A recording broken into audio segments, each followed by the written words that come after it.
승무패 56회차 현미경 분석 1부 첫 번째 경기는 세비야와 발렌시아의 경기입니다. 저는 승패로 갈라보도록 하겠습니다. 통계적인 부분은 시간 관계상 구독자 여러분들이 화면을 멈추셔서 확인을 해 주시기 바랍니다. 저는 살롱 코멘트 위주로 빠르게 분석을 진행을 하도록 하겠습니다.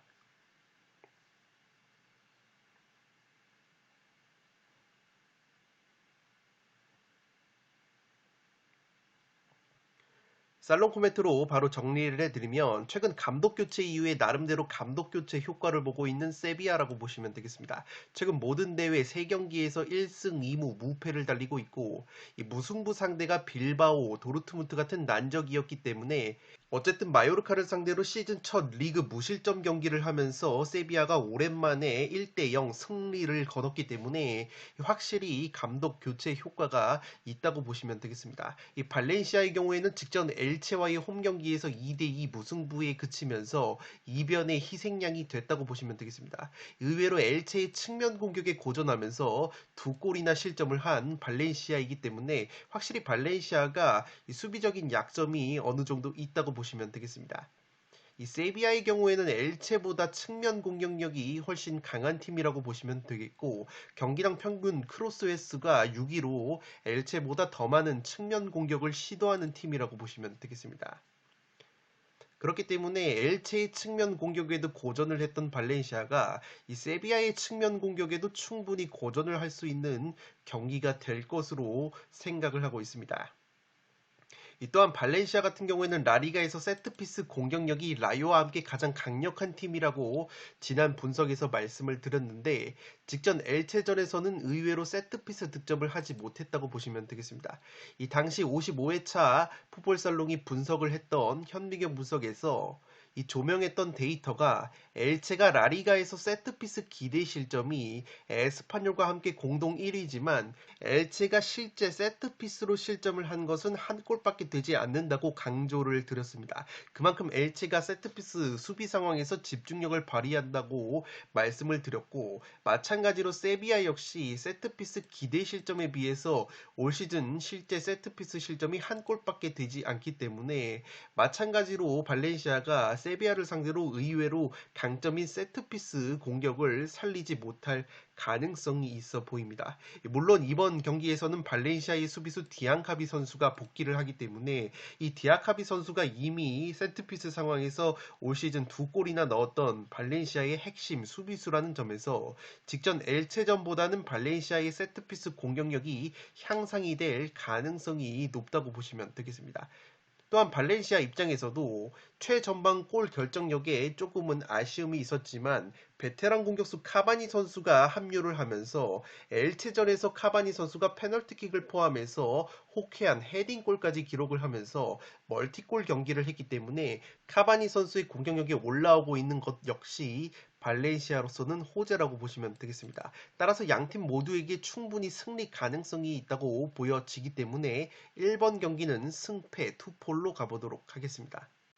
두 번째 경기는 헤타페와 빌바오의 경기인데 헤타페의 단통 패배로 가보도록 하겠습니다. 폴더스에 여유가 있으신 분들은 무승부까지 추천을 드리도록 하겠습니다. 이 빌바오와의 상대 전적이 특이한데 헤타페가 10경기에서 2승 7무 1패로 빌바오를 상대로 근소한 상대 전적의 우위가 있으면서 이 무승부가 상당히 많은 상성이라고 보시면 되겠습니다. 지난 시즌 빌바오와 두 차례 무승부를 거뒀던 헤타페이고 홈과 원정에서 각각 0대0 1대1 무승부가 나왔다고 보시면 되겠습니다. 빌바오 상대 10경기에서 패배가 단 1패밖에 없었던 상성이라는 점에서 충분히 무승부까지는 받쳐볼 만한 매치라고 생각을 하고 있습니다.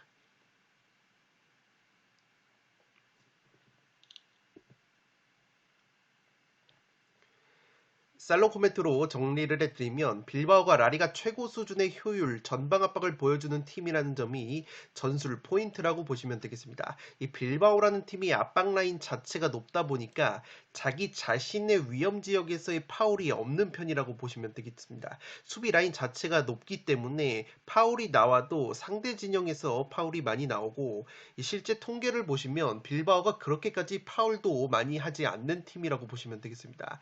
지금 보시는 통계는 옐로 카드, 레드 카드 통계인데 레알 마드리드 다음으로 적은 옐로 카드를 받고 있다고 보시면 되겠습니다. 이 종합을 해보면 빌바오라는 팀은 압박 라인이 높고 파울 자체도 적기 때문에 세트피스 기회를 상대팀에게 내줘도 코너킥을 제외하면은 자신의 위험 지역에서 세트피스 기회를 잘 내주지 않는다고 보시면 되겠습니다. 제가 이러한 통계를 말씀을 드리는 이유는 헤타페라는 팀이 세트피스에 강점이 있는데 특히나 세트피스로 3골을 넣고 있고 라리가에서 두 번째로 많은 세트피스 득점을 하고 있는 팀이라고 보시면 되겠습니다. 그런데 이 세트피스의 위치가 중요한 것이 헤타페 같은 경우에는 코너킥 상황뿐만 아니라 페널티 박스 부근에서 다이렉트 프리킥 한 방이 강한 팀으로 분류가 되기 때문에 이 빌바오라는 팀이 자기 자신 진영에서 수비를 한다기보다는 이 멀찌감치 압박 라인을 끌어올리면서 상대 진영부터 압박을 하는 타입이기 때문에 앞서 말씀을 드린 것처럼 자기 진영 박스 부근에서는 그렇게까지 이 위험 지역에서 파울, 세트피스 기회를 잘 내주지 않을 가능성이 높다고 해석을 할 수 있지 않을까 싶습니다. 그렇게 된다면 헤타페의 강점이라고 할 수 있는 직접 프리킥이 나올 이 세트피스 기회 자체가 헤타페가 많이 얻지 못할 가능성이 있어 보이고 다만 빌바오도 리스크가 있어 보이는 것이 일단 헤타페가 앞서 말씀을 드린 것처럼 빌바오를 상대로 최근에 무승부가 상당히 많으면서 상대 전적에서도 밀리지 않는 모습이 있다고 보시면 되겠습니다. 또한 헤타페가 최근에 소시에다드를 상대로 2대1 승리를 거뒀는데 헤타페라는 팀이 소시에다드, 오사수나 라요 같이 전방 압박이 뛰어난 팀들을 상대로 최근에 좋은 성적을 거두고 있다고 보시면 되겠습니다. 특히 소시에다드를 상대로는 소시에다드의 넓은 뒷공간을 효율적으로 공략을 하면서 2대1 승리까지 거뒀는데 빌바오라는 팀 역시 전방 압박 라인이 높기 때문에 이렇게 아틀레티코의 롱볼 한 방에 뒷공간이 털렸던 것처럼 상당히 고전을 할 수도 있는 흐름이 나오지 않을까 싶습니다. 기본적으로 경기력과 팀 체급 면에서 빌바오가 우위이지만 헤타페의 빌바오 천적 면모와 최근 압박이 강한 팀을 상대로 헤타페가 나쁘지 않은 성적을 거두고 있다는 점, 헤타페의 근소한 체력 우위까지 고려하면 이 무승부 정도는 충분히 노려볼 수 있는 매치라고 생각이 되기 때문에 이 폴더스의 여유가 있으신 분들은 무승부까지 추천을 드리면서 저는 헤타페의 단통 패배로 가보도록 하겠습니다. 3번 경기는 브라이튼과 노팅엄의 경기인데 브라이튼의 단통 승리로 가보도록 하겠습니다. 독식을 노려보실 분들은 무승부까지 이변을 추천드리도록 하겠습니다.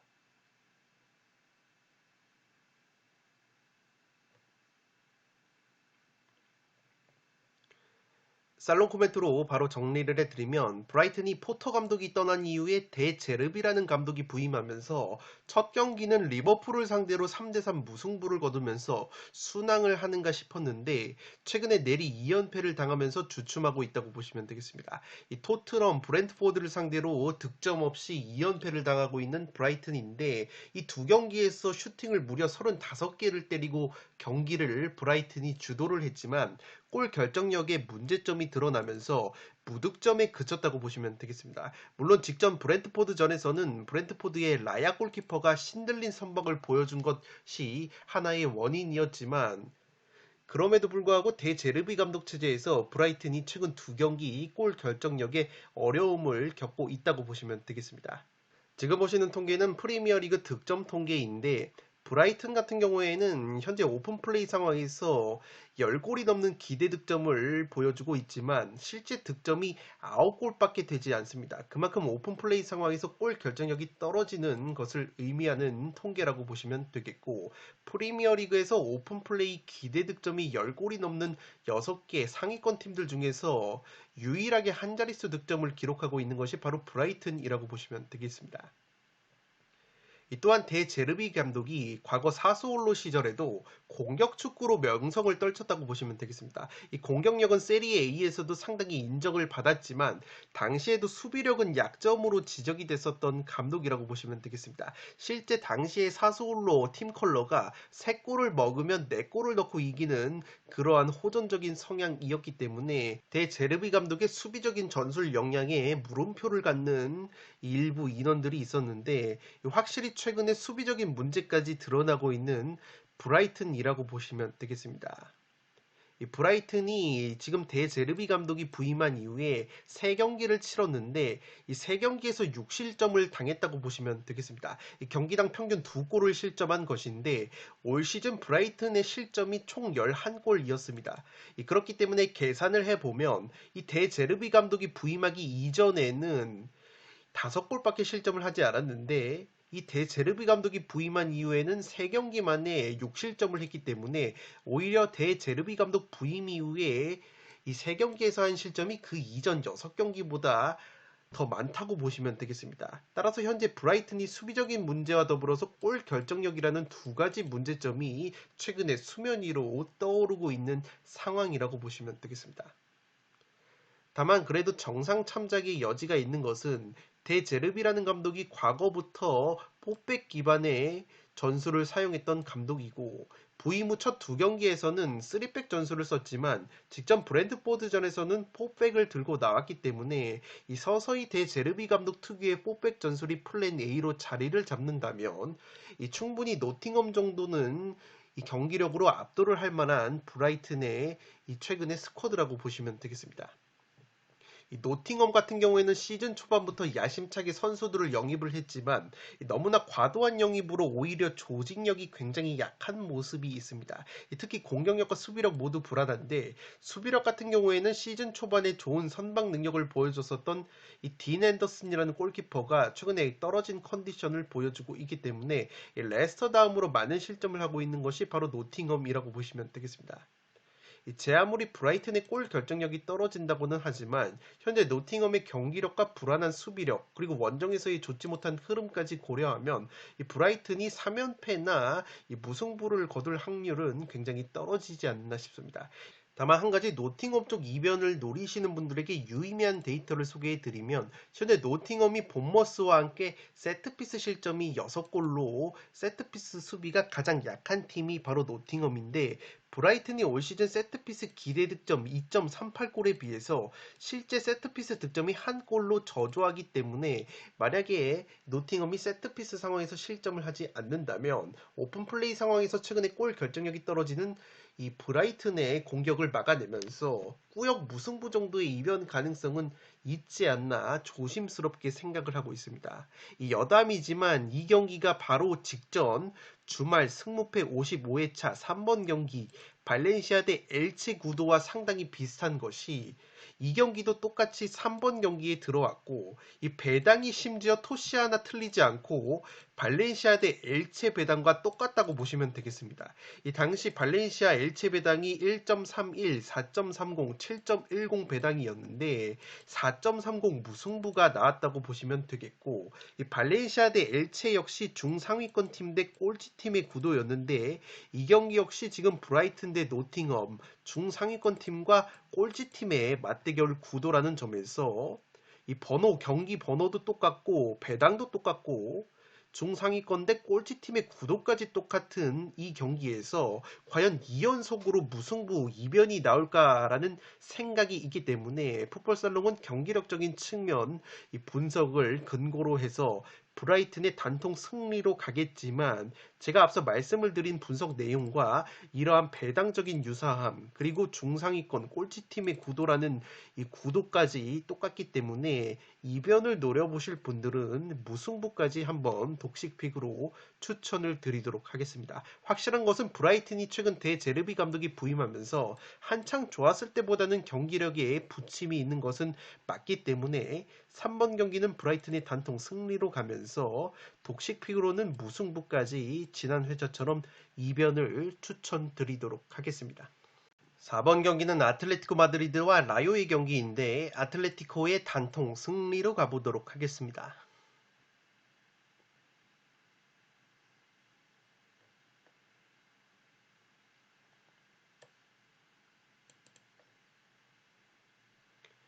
살롱 코멘트로 정리를 해드리면 라유가 전방 압박 기조가 있는 팀이라고 보시면 되겠습니다. 실제 압박 통계상으로도 그렇고 적극적으로 압박을 가져가는 팀 컬러인데 아틀레티코를 상대로 너무 무리해서 압박을 가하는 건 오히려 독이 될 수 있다고 보시면 되겠습니다. 지금 보시는 장면은 아틀레티코가 직전 빌바오전에서 1대 0으로 승리를 거둘 때 전반전에 득점 찬스를 잡는 장면인데 이 빌바오가 원체 전방 압박 라인이 높다 보니까 수비 뒷공간을 노출을 했고 아틀레티코가 자기 진영에서 롱볼 한 방으로 공격수 모라타를 향해서 패스를 건넸다고 보시면 되겠습니다. 이 모라타 선수가 실제 득점까지 했지만 VAR 결과 이 파울로 득점이 취소된 아쉬운 장면이라고 보시면 되겠는데 이렇게 아틀레티코를 상대로는 전방 압박을 무리해서 가하게 될 경우에는 이 모라타나 그리즈만의 수비 뒷공간 침투에 의한 이 한방 공격에 실점을 할 가능성이 있기 때문에 이 라요 역시 전방 압박이 오히려 독이 될 수 있는 흐름이 나오지 않을까 싶습니다. 특히나 그리즈만과 모라타라는 아틀레티코 마드리드의 공격 원투펀치가 최근에 조금은 주춤했었는데 빌바오전에서 결승골을 합작을 했기 때문에 라요전을 앞두고 골 감각을 끌어올렸다고 보시면 되겠습니다. 지금 보시는 통계는 라리가 세트피스 득점 지표인데 이 라요가 발렌시아와 함께 세트피스 득점이 5골로 가장 많은 팀이라고 보시면 되겠습니다. 다만 아틀레티코 마드리드가 세트피스 상황에서 이 기대 실점 값이 2.89골로 이 4위로 상당히 높은데 실제 실점은 한 골밖에 하지 않고 있습니다. 그만큼 기대 실점에 비해서 세트피스 상황에서 적은 실점을 보여주고 있는 아틀레티코 마드리드이기 때문에 세트피스 상황에서 상당히 수비 집중력이 좋다고 보시면 되겠습니다. 오히려 라요 역시 세트피스 실점이 4골로 많기 때문에 세트피스 공격력이 준수한 아틀레티코를 상대로 오히려 라요가 세트피스로 실점을 할 가능성도 있어 보입니다. 이 상대전적 면에서도 라요에게 압도적인 우위가 있는 아틀레티코이고 이 지난 시즌부터 라요가 경기력에 비해서 최전방 공격 자원들의 골 결정력이 상당히 아쉬웠다는 점이 있고 올 시즌 역시 똑같은 모습이기 때문에 이 베테랑 플레이메이커 오스카 트레오 선수까지 출전 여부가 불투명한 라요가 또다시 골 결정력에 어려움을 겪을 만한 매치라고 생각을 하고 있습니다.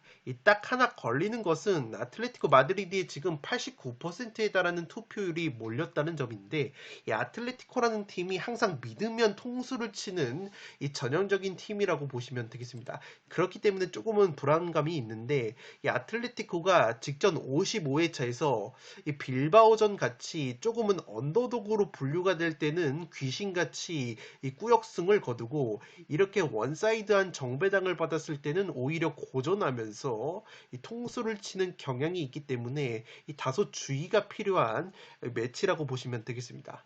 4번 경기는 아틀레티코의 단통 승리로 가보도록 하겠습니다. 5번 경기는 크리스탈 팰리스와 울버햄튼의 경기인데 승무 투폴로 가보도록 하겠습니다.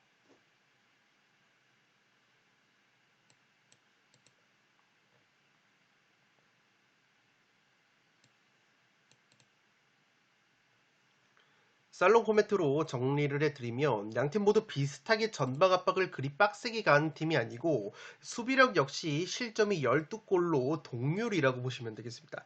다만 크리스탈 팰리스 쪽이 역습 공격의 효율성이 좋고 실제로 역습 득점이 프리미어리그에서 두 번째로 많은 팀이 크리스탈 팰리스이기 때문에 이 공격 자원들의 개인 기량까지 고려한다면 공격적인 측면에서는 울버햄튼보다 근소하게 나은 부분이 있습니다. 팰리스도 올 시즌 리그 9경기에서 10골을 넣으면서 경기당 평균 1골을 간 넘기는 득점력을 보여주고 있지만 울버햄튼 같은 경우에는 그보다 훨씬 적은 9경기 4골로 프리미어리그 득점력 꼴찌를 달리고 있다고 보시면 되겠습니다. 지금 보시는 통계는 득점 통계인데 울버햄튼이 오픈플레이 상황에서 기대 득점이 7.39골로 크리스탈 팰리스의 6.22골보다 오히려 기대 득점값은 높은데 실제 득점을 성공한 케이스는 3득점밖에 되지 않는 울버햄튼이라고 보시면 되겠습니다. 반면에 크리스탈 팰리스는 6.22골에서 6골을 넣었기 때문에 딱 기대 득점만큼의 오픈플레이 득점을 하고 있다는 점에서 양팀 모두 전반적인 득점력은 떨어지지만 그 와중에 울버햄튼이 크리스탈 팰리스보다 훨씬 더 골 결정력이 떨어진다고 보시면 되겠습니다. 따라서 공격력적인 측면에서 근소하게 팰리스가 우세한 경기라고 볼 수 있겠고, 최근 팰리스가 울버햄튼을 상대로 3연승의 상대 전적의 우위까지 있기 때문에 근소하게 팰리스 사이드로 기우는 매치라고 생각을 하고 있습니다. 이 또한 크리스탈 팰리스의 공격 에이스 윌프리드 자아 선수가 지난 시즌 울버햄튼 상대로 2경기에서 2골 1도움을 기록하면서 킬러 면모까지 보여줬기 때문에 이 울버햄튼을 상대로 자아 선수가 좋은 기억을 살려낼 가능성이 있지 않을까 싶습니다. 지금 보시는 통계는 프리미어리그 세트피스 실점 통계인데, 이 크리스탈 팰리스라는 팀이 지난 시즌에도 상당히 세트피스로 많은 실점을 했는데, 올 시즌에는 세트피스 실점이 2골로 나름대로 선방을 하고 있다고 보시면 되겠습니다. 물론 여기 기대 실점 값이 4.79골로 상당히 높기 때문에 이 크리스탈 팰리스가 기본적으로 여전히 세트피스 상황에서 이 수비력이 조금은 불안감이 있지만, 그 와중에 그래도 실점은 이 2골로 비교적 적은 편에 속하기 때문에 세트피스 수비가 어느 정도 개선이 됐다고 보시면 되겠습니다. 이 반대로 울버햄튼 같은 경우에는 세트피스 득점이 0골이기 때문에 이 팰리스의 세트피스 수비를 과연 효과적으로 공략할 수 있을지 의문감이 든다고 보시면 되겠습니다. 다만 제가 무승부까지 가져가는 이유는 이 울버햄튼이 주전 중앙 수비수인 콜린스라는 수비수가 최근에 3경기 퇴장 징계 결장이 됐었는데, 이번 크리스탈 팰리스전에 복귀가 된다는 점에서 울버햄튼의 수비력이 향상이 될 가능성이 있어 보입니다. 또한 울버햄튼의 수문장인 조세사라는 골키퍼가 직전 노팅엄전에서 페널티킥을 선방을 하면서 여전히 준수한 선방 능력을 보여주고 있다고 보시면 되겠습니다.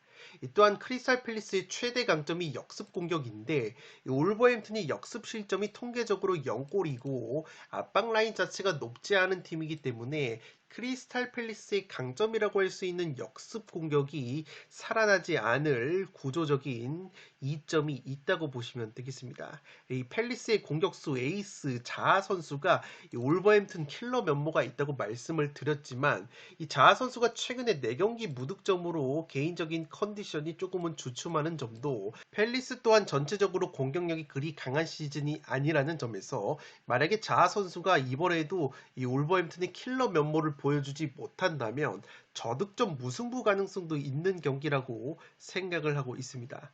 5번 경기는 승무 투폴로 가보도록 하겠습니다. 6번 경기는 카디스와 베티스의 경기인데 무패 투폴로 가면서 2변까지 노려보도록 하겠습니다.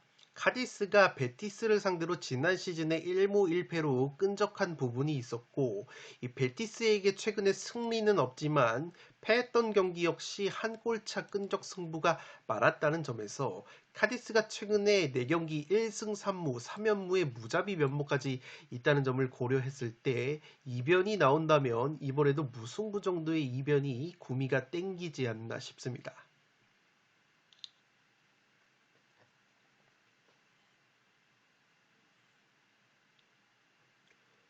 살롱 코멘트로 바로 정리를 해드리면, 액면가로는 베티스가 유리한 경기가 맞지만 카디스가 최근에 쉽게 패하지 않는 저력을 보여주고 있다고 보시면 되겠습니다. 최근에 카디스가 4경기 1승 3무 3연속 무승부를 기록하면서 이 무자비 면모를 보여주고 있는데, 홈에서는 비아레알이라는 강팀과도 0대0 무승부를 거뒀을 정도로 최근에 홈발을 받고 있다고 보시면 되겠습니다. 이 베티스 같은 경우에는 현재 페키르나 후안미 같은 핵심 공격자들이 빠져있기 때문에 화력이 좋았던 100%가 아니라고 보시면 되겠습니다. 물론 직전 알메리아전에서 주포 공격수 이글레시아스 선수가 오랜만에 득점포를 가동을 했고, 수비형 미드필더 까르발류 선수가 깜짝 2골을 넣으면서 3대1 완승을 거뒀다고 보시면 되겠습니다. 다만 베티스가 올 시즌 원정에서 홈보다 성적과 경기력에 기복이 있는 상황이고, 지난 시즌도 카디스에게 한 차례 무승부로 덜미가 잡혔다고 보시면 되겠습니다. 카디스가 최근에 베티스를 상대로는 승리는 없어도 패했던 경기를 보면은 모두 한 골차 꾸역 승부가 많았다고 보시면 되겠습니다.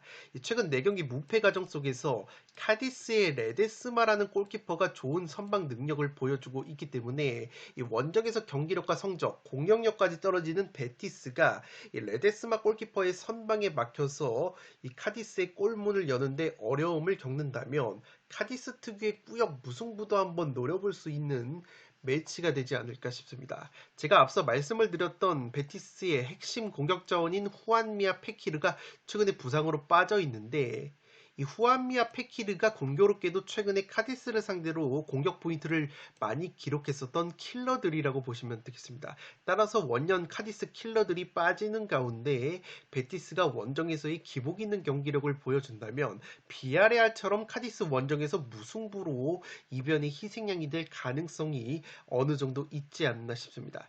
그래도 베티스의 승리 가능성이 높아 보이는 것은 베티스가 최근에 징계로 결장 중이었던 주축 중앙 수비수들이 모두 징계에서 돌아오기 때문에 현재 라리가 꼴찌 수준의 공격력을 보여주는 카디스의 빈 공이 베티스의 탄탄한 수비를 뚫기에는 어렵다는 점에서 이변이 나오는 것은 무승부로 족하지 않나 싶습니다. 6번 경기는 무패 투폴로 가보도록 하겠습니다. 현미경 분석 일부 마지막 경기는 바야돌리드와 RC 셀타비고의 경기인데 바야돌리드의 단통 패배로 가보도록 하겠습니다. 폴더스의 여유가 있으신 분들은 무승부까지 추천을 드리도록 하겠습니다. 지금 셀타비고와의 상대 전적이 바야돌리드가 4연속 무승부가 나오고 있기 때문에 과연 5연속 무승부가 나올까라는 의문감은 있지만 이 지난 주말에 라치오와 우디네스 경기가 또다시 무승부가 나왔는데 그 경기도 제 기억으로는 4연속 무승부가 상대 전적에서 나오고 있었던 경기였기 때문에 이렇게 무승부가 유독 많은 매치업은 무승부를 한번 고려하는 것도 나쁘지 않은 선택이 될 가능성이 높아 보입니다.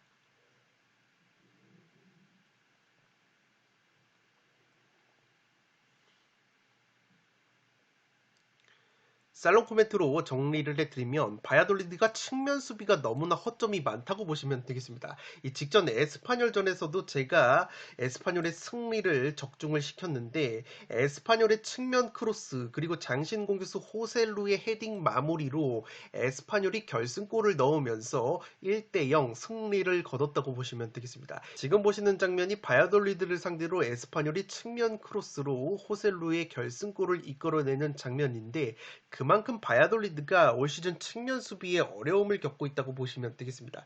다만 셀타비고 같은 경우에는 에스파뇰보다는 측면 공격의 빈도가 떨어진다고 보시면 되겠습니다. 아래 보시는 통계가 경기당 평균 크로스 횟수인데 에스파뇰 같은 경우에는 경기당 평균 크로스 횟수가 19회이고 셀타비고 같은 경우에는 17회로 에스파뇰보다 적은 크로스를 뿌리고 있고 기본적으로 측면보다는 이 중앙지향적인 공격을 더 많이 시도하는 느낌이 있기 때문에 에스파뇰보다는 측면 공격력이 조금은 떨어질 수 있다고 보시면 되겠습니다. 다만 제가 그래도 셀타비고가 바야돌리드의 측면을 공략할 수 있다고 보는 것은 이 셀타비고가 올 시즌 달라진 점이 있습니다. 바로 최전방 공격수 라르센이라는 공격수를 영입을 했는데 이 선수가 신장이 193cm로 앞서 보여드렸던 에스파뇰의 호셀로 못지않은 장신 공격수라고 보시면 되겠습니다. 그렇기 때문에 이 라르센이라는 장신 공격수 옵션이 생긴 셀타비고이기 때문에 충분히 이전보다는 측면에서의 단순 크로스 패턴으로도 재미를 볼 수 있는 환경이 조성이 됐다고 보시면 되겠습니다. 그리고 제가 셀타비고 사이드를 추천을 드리는 이유는 이 셀타비고가 라리가에서 역습 실점이 3골로 가장 많은 팀인데 바야돌리드가 역습 득점이 0골에 다이렉트 공격 스피드 역시 빠른 편이 아니라고 보시면 되겠습니다. 아래 보시는 통계가 전방 압박 통계인데 셀타비고가 왕성한 전방 압박을 보여주고 있고 바야돌리드 역시 의외로 왕성한 전방 압박을 보여주고 있기 때문에 두 팀 모두 상성이 조금은 비슷하다고 보시면 되겠습니다.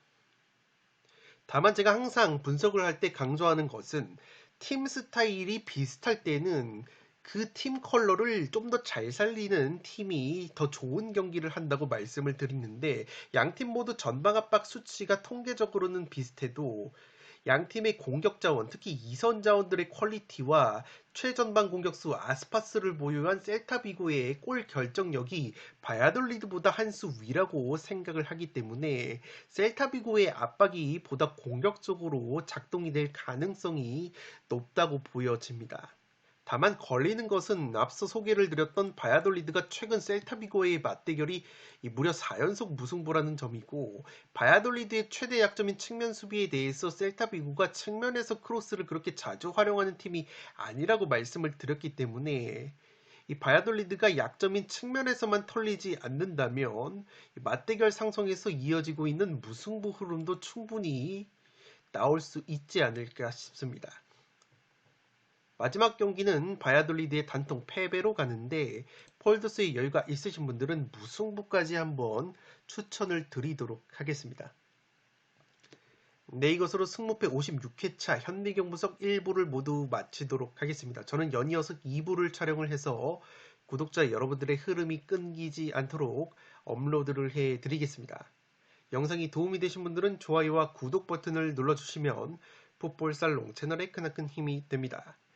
구독 버튼 옆에 종 모양의 알림 설정을 해주시면 그 누구보다 빠르게 양질의 축구 승무패 프로토 관련 분석 컨텐츠를 만나보실 수 있습니다. 지금까지 풋볼살롱이었습니다.